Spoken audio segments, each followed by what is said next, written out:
સમગ્ર પૂર્વ કચ્છમાં અવારનવાર નાની મોટી ચોરીઓ તેમજ તસ્કરી કરતી ટોળકીઓ જ્યારે પોલીસને પડકાર ફેંકતી હોય એમ તસ્કરો આખા કચ્છ જિલ્લાને જ્યારે બાનમાં લઈને બેઠા છે એ રીતના અવારનવાર કેટલી બધી રજૂઆત તંત્રને કરવા છતાં કે સીસીટીવી કેમેરા લગાડવામાં આવે, પોલીસ પેટ્રોલિંગ વધારવામાં આવે, જ્યારે નાની મોટી ચોરીઓનો બનાવ જ્યારે પોલીસ ડિટેક્ટ નથી કરી શકતી એના કારણે જ આવી મોટી મોટી ચોરીઓને અંજામ દરેક વખતે જ્યારે અપાતો હોય એમ આખા પૂર્વ કચ્છને જ્યારે પોલીસને પડકાર ફેંકતી હોય એ રીતના ચોરની ટોળકીઓ દ્વારા આખા જિલ્લાને બાનમાં લઈને બેઠા છે। ત્યારે આજે રાપર શહેર કોંગ્રેસ સમિતિ વતીથી ગૃહમંત્રીને આવેદનપત્ર આપ્યું છે કે ખાસ કરીને કચ્છ સહિત આખા વાગડમાં જ્યારે આવા તસ્કરોની ટોળકીઓ જ્યારે તરખડાટ મચાવી રહી છે ત્યારે પોલીસને એક પડકારરૂપ આ જ્યારે ટોળકીઓ બની રહી છે।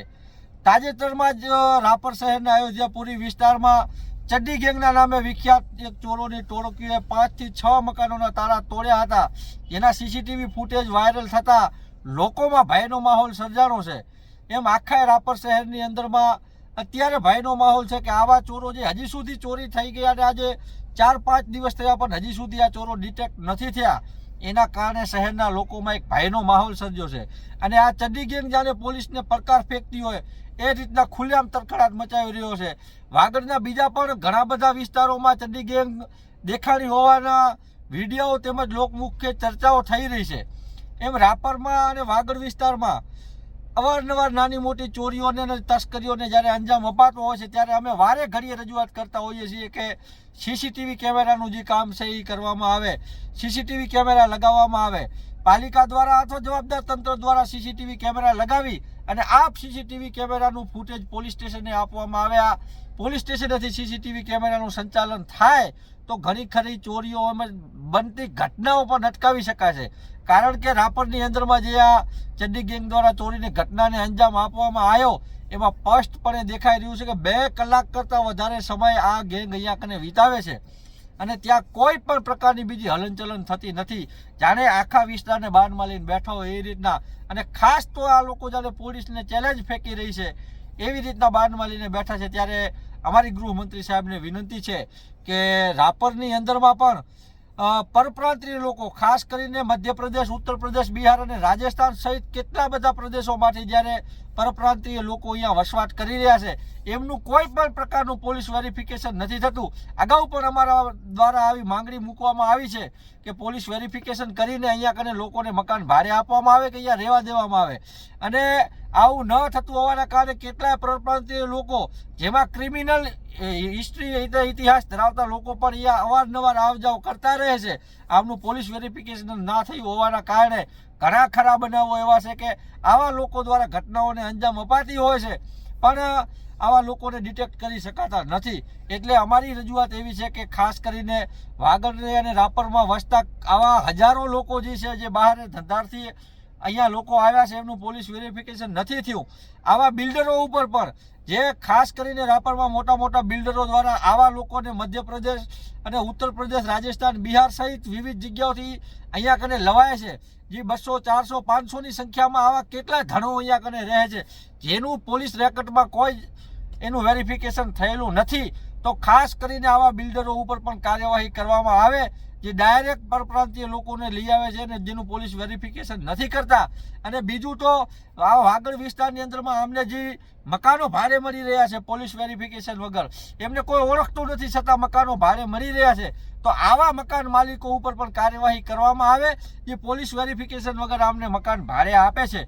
અને ખાસ કરીને પાલિકાને અમે અનેક વખત જે રજૂઆતો કરતા આવ્યા છીએ કે સીસીટીવી કેમેરાનું જે કામ છે, જે બંધ હાલતમાં સીસીટીવી કેમેરા પડ્યા છે એ સીસીટીવી કેમેરા ચાલુ કરવામાં આવે। અને ખાસ તો લોક જાગૃતિના અભાવે પણ આવી ઘટનાઓ બનતી હોય છે, કારણ કે રાપરની અંદરમાં જે આ ઘટના સર્જાણી એમાં જોઈ શકાશે કે 2 કલાક કરતાં વધારે સમયથી આ ગેંગ એક્ટિવ છે અને ત્યાં કૂતરાઓનો પણ અવાજ આવી રહ્યો છે, કૂતરાઓ ભસી રહ્યા છે પણ કોઈ જાગૃત નાગરિક દ્વારા બહાર નીકળી શકતા અથવા તો પોલીસને પણ કોઈ જાણ નથી કરતું। તો ક્યાંક ને ક્યાંક લોક જાગૃતિનો અભાવ પણ આ ઘટનામાં જોવા મળી રહ્યો છે। પણ બીજી એવી ઘણી બધી ઘટનાઓ વાગડમાં ઘટિત થઈ રહ્યો છે, કચ્છ જિલ્લામાં આવી ઘણી બધી ઘટનાઓ બનતી હોય છે જેમાં હજી સુધી ચોરીના બનાવો ડિટેક્ટ નથી થયા। આનું મૂળ કારણ જ એ છે કે પોલીસના જે પેટ્રોલિંગના દાવા છે, રાત્રિ પેટ્રોલિંગના દાવા છે, વાહિયાત સાબિત થઈ રહ્યા છે. અને એટલે હું કચ્છ એસપી સાહેબને પણ અહીંયાથી પૂર્વ કચ્છ એસપી સાહેબને પણ અહીંયાથી હું વિનંતી કરું છું કે ખરેખરનું પોલીસ પેટ્રોલિંગ વધારવામાં આવે. આમ તો પોલીસ કામ કરતી જ હોય છે, પણ હજી વધારે પોલીસનું પેટ્રોલિંગ વધારવામાં આવે તો આવી ચોરીની ઘટનાઓ બનતી અટકાય. અને સીસીટીવી કેમેરાનું સંચાલન જે તે પોલીસ સ્ટેશનો જ સંભાળે અને લાઈવ પોલીસ સ્ટેશનની સીસીટીવી કેમેરાનું સંચાલન સંભાળશે તો આવી ઘટનાઓ બન્યા પહેલાં પણ અટકી શકે છે. આવી ઘટનાઓને અંજામ અપાતી હોય ત્યારે પોલીસ ત્યાં પહોંચી શકે છે. એટલે જે શહેરોમાં અને જે તે પોલીસ સ્ટેશનના હદની વિસ્તારોમાં આવતા તમામ સીસીટીવી કેમેરાનું સંચાલન પોલીસ સ્ટેશન જ સંભાળે એવી અમારે આજે રજૂઆત કરી છે.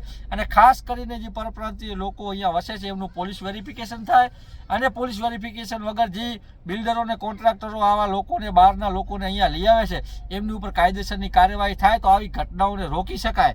એટલે અમે આજે ગૃહમંત્રીને પાઠવેલ આવેદનપત્રમાં ભારપૂર્વક આ રજૂઆત કરી છે. જો ખરેખર આનું અમલ થાય તો ચોરીની ઘટનાઓ બનતી અટકે અને ખબર પડે કે બહારથી અહીંયા લોકો કેટલા રહે છે.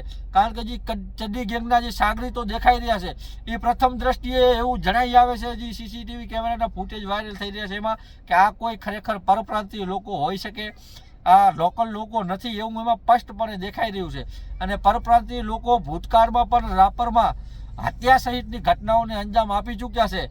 ત્યારે પણ અમારા દ્વારા માંગણી કરવામાં આવી હતી કે જે અહીંયા બહારના લોકો રહે છે એમનું પોલીસ વેરિફિકેશન કરવામાં આવે. કારણ કે પછી આવી ઘટનાઓ બને ત્યારે પોલીસના રેકોર્ડમાં બહારના લોકો કેટલા અહીંયા રહે છે એ કોઈ એમના રેકોર્ડમાં છે જ નહીં. તો જેથી કરીને આવી ઘટનાઓને ડિટેક્ટ કરવામાં તકલીફ પડતી હોય છે. એટલે તમામને હું એક જાગૃત નાગરિક તરીકે પણ બધાની ફરજ બને છે કે તમારી આજુબાજુમાં કે તમે જો ભાડે મકાન આપતો અથવા તો જે બિલ્ડરો, કોન્ટ્રાક્ટરો છે એ બહારથી મજૂરો લઈ આવે છે એમનું પોલીસ વેરિફિકેશન કરાવવું પડે.